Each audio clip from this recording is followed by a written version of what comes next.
Capacitores. El capacitor como componente electrónico. Parte 4 de 5. Ya casi terminamos. Hoy veremos capacitores variables. Los capacitores pueden ser fijos y variables. Fijos son aquellos que tienen la capacidad expresada por el fabricante. Y los variables son, así como en resistores, aquellos que a través de algún elemento, como un tornillo, un eje, pueden ajustarse un valor a voluntad, dentro de un rango, por supuesto. El símbolo, uno de los símbolos es para capacitor, dos placas paralelas, que sería el símbolo europeo, o el símbolo DIN, el símbolo que usamos en IRAM.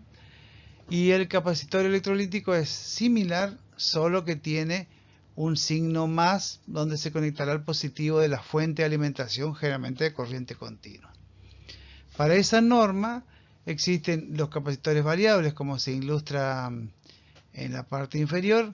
Uno que tiene como una flechita, sería un capacitor variable general, y el otro es una simbología. Es conveniente que analicen todas las simbologías que existen, porque no siempre le toca ver esquemas de una sola norma. Entonces el ingeniero tiene que ser capaz de discernir de qué elemento se trata con solo ubicar en el punto que está trabajando.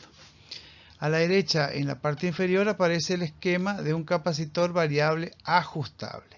Ajustable sería como el caso de los presets que habíamos visto en resistores, que se ajusta con la ayuda de un destornillador o una pequeña llave y se deja en esa posición. Sirve para calibrar, y esta calibración es necesaria por las tolerancias que tienen los componentes reales.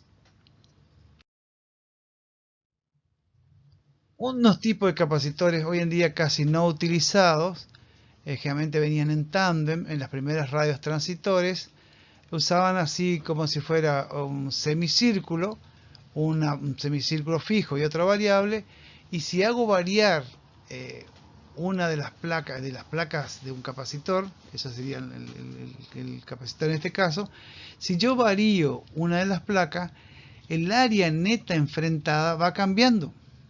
Y si ustedes recuerdan la ecuación que está en la presentación 1 de 5, el área neta enfrentada es directamente proporcional a la capacidad.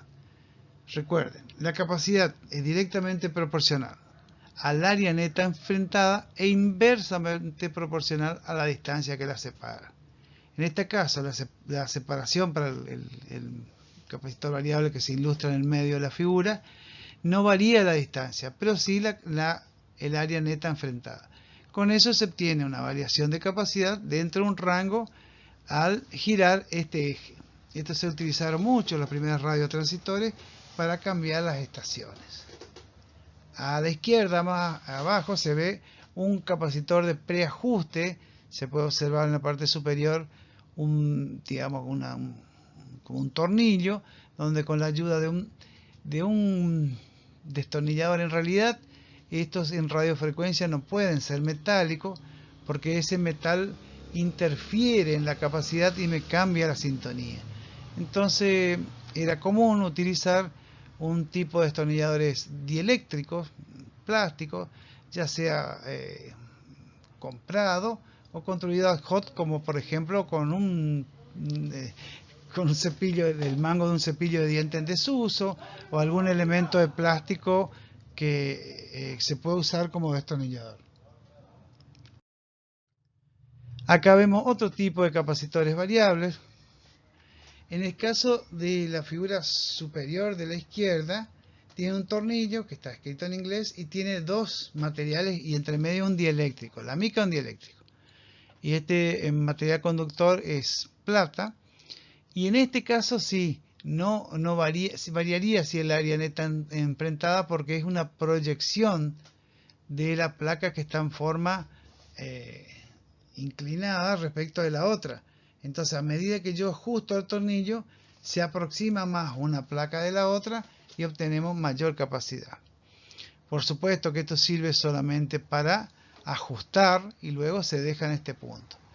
A este tipo de capacitor se le llamó trimmer, de trim en inglés significa ajuste fino, y eso tomó un nombre comercial y se le conoce hoy en día como trimmer. No se usa tanto, pero existen algunos equipos todavía. A la derecha, en el esquema, aparece otro tipo de capacitor que son cilíndricos, y esos se van enroscando, entonces el área neta enfrentada va cambiando, y con eso se pueden obtener capacitores variables ajustables a voluntad.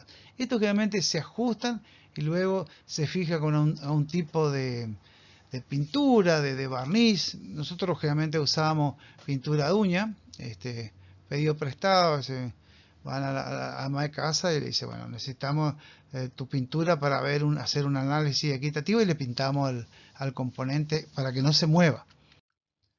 Acá vemos un ejemplo de 3 micrófonos transmisores inalámbricos, armados en forma artesanal, por supuesto, tipo espía, donde se puede observar en uno de ellos que tiene hasta una batería de 9 voltios. El equipito tiene un micrófono, y aparecen en este caso, capacitores, pero de otro tipo. Por ejemplo, este capacitor que se ve acá de color amarillo es un tipo de capacitor que necesita, para que se sintonice la bobina que está acá con el capacitor, para que entre en resonancia y pueda transmitir este equipo, que sería un equipo, digamos, de espía. Ahí en este caso sería un tipo de capacitor variable del tipo preajustable. En el otro esquema aparece otro capacitor, que está de color verde, que se sintoniza para que entre en resonancia, para hacer se llama un puente, un circuito resonante, para que entre en resonancia y transmita en radiofrecuencia. Lo mismo que en esta parte hay otro que se ajusta, se puede ver el tornillo donde iría el equipo de ajuste. Como le comentaba, no siempre eso se puede hacer con un destornillador metálico, porque estaría influenciando la capacidad, y esto desintoniza el circuito. Sintonía, esto para cuando vean radiofrecuencia, hay que hacer que este tanque resuene. Y un tanque resonante está formado por un capacitor y una inductancia. Acá se ven los micrófonos. En este caso hay un micrófono, por ejemplo, Electret. Acá hay otro micrófono Electret, y por acá no tiene, el de abajo no tiene micrófono, pero está conectado a un microfonito que estaría en otro lugar, digamos, como para hacer un micrófono espía. Esos capacitores que se muestran son tan pequeños que no da lugar a escribir el valor, entonces se suelen indicar con colores. Si recuerdan, había uno de color verde en la anteúltima cifra. Dice que el capacitor de ese tipo variable color verde puede variar su capacidad entre... Estos capacitores variables son de muy pequeño valor. En ese caso el verde varía entre 5,2 a 30 picofaradios. 5,2 a 30 picofaradios me refiero al de color verde. Y también fíjense que aparece la letra N 750. Recuerden que eso era la variación de temperatura, o la dependencia de temperatura que tiene, negativo. Fíjense que en naranja aparece, en el color naranja aparece NPO. Es un tipo de capacitor variable que no varía con la temperatura en un cierto rango. Pero así, analizando rangos generales, claro, esto no se le pide que sepan de memoria, sino que tengan una idea. Analizando rápidamente, vemos que varía poquísimo, del orden de los picofaradios, pero es suficiente para un equipo de transmisión de radiofrecuencia. También los controles remotos de portones, todo esto trabaja con esta tecnología. El equipo de radiofrecuencia es el mismo. Lo único que hoy en día está cambiando mucho es la electrónica del código, para que el mismo transmisor no se confunda con la puerta del vecino, o viceversa, o por ahí los cacos quieren usar. El transmisor es el mismo. Lo único que cambia ahora es la llave. O sea, la llave es la misma, así por el mismo material. Lo que cambia es el secreto. Ese secreto hoy en día se hace con microprocesadores que a su vez aprenden inclusive un código y evitan que sean copiados. O permiten, depende de la situación, es como si fuera una llave en bruto y luego se copia. Acá aparece otro fabricante, solo a los efectos ilustrativos se pone. Luego cuando harán el tour de compra, analizarán qué hay en el mercado. Fíjense que los de arriba, que son de polipropileno, tienen un tornillo, una parte roscada donde se pone el instrumento de calibración, y lo de abajo prácticamente está escondido la zona donde se calibra. Y bueno, eso vienen por colores, ya le digo, porque a veces es muy difícil poner una inscripción tan pequeña en estos equipitos.